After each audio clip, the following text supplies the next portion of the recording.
So this is our donor trailer. It's an old trailer tent that the canvas is completely rotted out, so that's no good at all, but the rest of it is bang on. It's still in really good condition. It's a galvanized chassis. It's perfect. It's got a jack point on every corner, and I think the handle for that is in there.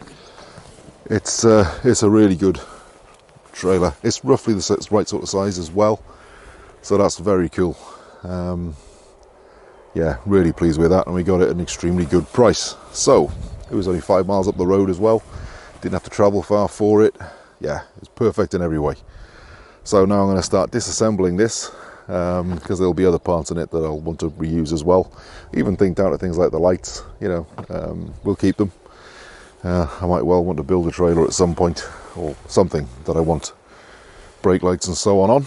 So yeah, there's plenty to take out of that. There'll also be a cooker, and there'll be a sink, and there'll also be the mattresses, the sleeping pads, which are apparently in great condition.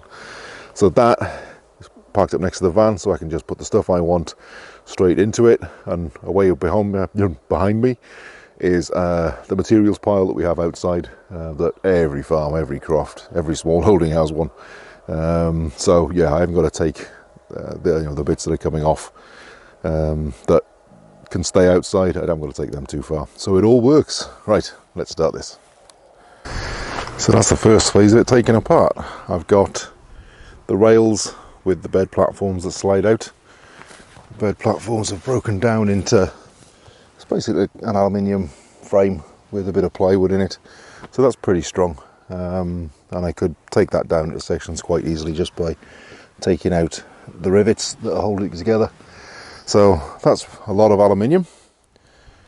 This canvas here is completely rotten. That's going to be good for absolutely nothing, but you can see, I mean, that's, in terms of mass, that's very, very little. The rails have come off. Hang on, let's show you.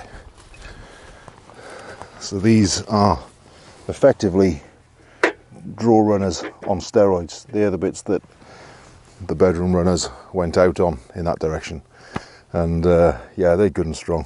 Two of them are a bit buckled, but the rest of them are still pretty good. Got all this steel here that's pretty good condition. That would make really nice trellising. And we've also got these large galvanized U's. They'd be really good for again making some sort of trellis, or I can use crop mesh over them, or even like plastic film to make like a low polytunnel for protecting things. We've got 2 gas bottles. Now they're a bit rusty, they might be a bit too far gone, and that's got some gas in, and that one feels pretty empty, but you know, they're steel containers, they're definitely usable for something. Got 2 water containers, one for fresh water, one for waste. The cushions are pretty good condition. You can see they're a fair size. There's a few little bits like there where just a little bit of stitching is starting to come apart, but it's possible, yeah, I think, yeah, the stitching's rotted out. Okay, so the covers are no good, but the foam itself is still in pretty good nick, so that's usable. The cover itself I can use as a tarp for a temporary use until it starts to finally fall apart. I've salvaged the little door because it's got the catch and hinges and all that still on it, and you know, that'll make a nice little door for a hen hut or something. And the rails that the fabric fits into, they're the sort of things that you can put above a door on a camper van that you can attach an awning to, so they're pretty good. Got this nice fold down table, that's all just on the surface, so that's pretty good condition, pleased with that. And it's very, very lightweight, so that'll probably go in the van. Here's the old internal fabrics that are just too rotten, they're too far gone, but yeah, you can see they're pretty cool colour. We've got things like the battery connectors, some brackets I'm trying to keep. We've got a nice little fire extinguisher that like half flush mounts on something, so that's going to get reused as well, probably in the van, because I'm going to be building a kitchen for that soon. And while I'm on the subject, we've also salvaged this, which is a little sink unit with a cool little thing. See how tiny that plug is. Cool, eh? And on this side, as part of the same unit, is the gas stove. Now that's fairly knackered. You can see it's rusted out.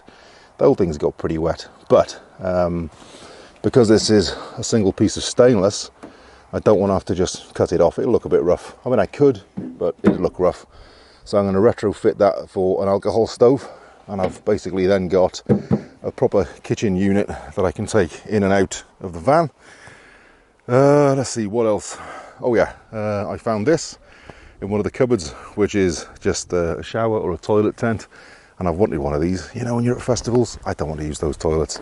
Something like this with a composting toilet unit do us perfectly. So yep, pleased with that, and that's pretty much it. Now it's the internal stuff. Now I was going to try and take it down to just the chassis and call it, but these walls are actually pretty okay.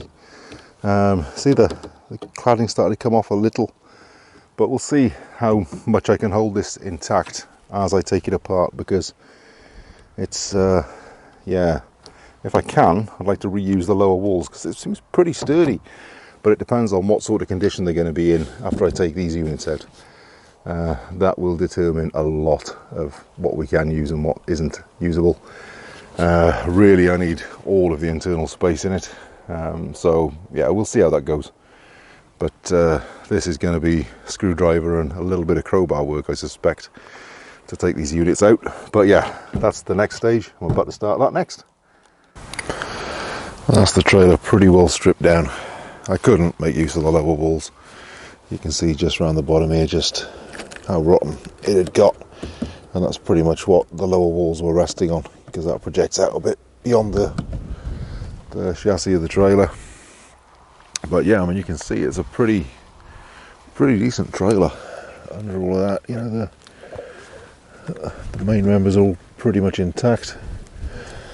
So yeah, a couple of options now. I could just strip the bed off completely and rebuild directly onto the steel, or what I'm probably going to do is just build straight on top of the ply, because other than, you know, I mean, that corner's pretty well shot, you know, fairly obviously, but mostly it's pretty good. And to take that off, I'd have to drill through all of the rivets, and that'd mean lifting all of this horrible sticky vinyl. It just wouldn't be fun. So I think I'm just going to build straight on top. Yeah, right, I think it's just ready to start building. Well, I've skipped a few stages, but it's come from down there where we started. I've towed it up the field and around, and I've put it here. And since I've put it down, I've put, you can see that the jacks are still there on every corner, but because the building extends beyond it a little bit in every corner, I've also used some old concrete block. So I've spaced that up, and I've put in some second-hand windows. So that's quite nice. That's going to be on, you know, for the most part, two sides. So that'll be the view from inside the pod. But, you know, obviously slightly higher up. It's a good 2.5 feet higher. So that's quite a bit of glass. That'll look nice.